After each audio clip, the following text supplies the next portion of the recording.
อ๋อวันนี้สิมาแนะนำเทคนิคดีๆอีกวิธีหนึ่งนะทุกคนให้เบิ่ง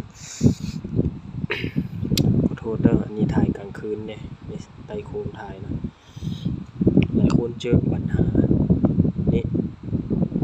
ใส่ไปงานไปโดนๆเนาะฝาปิดกันลมหัวย้อนแกนวาล์วนี่นะมักไม้ออกแล้วก็เฮ็ดให้ลมฟิวที่ก็เฮ็ดให้คอนเบิ้ลคอนหยังตะพึตะพือวันนี้เราสิมาแนะนำเทคนิคดีๆให้ทุกคนเบิ่งไว้เป็นแนวทางเนาะ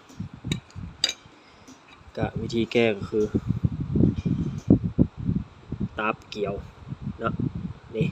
ตาบเกี่ยวน็อตหกเหลี่ยมน็อตตัวนอนนี่จิกเส้นนี้เลยข้างฝาบาล์วนี่มักเบอร์ใหญ่เบอร์น้อยก็เฮ็ดเอาอันนี้ถ้าค่อยเฮ็ดเป็นเบอร์ M3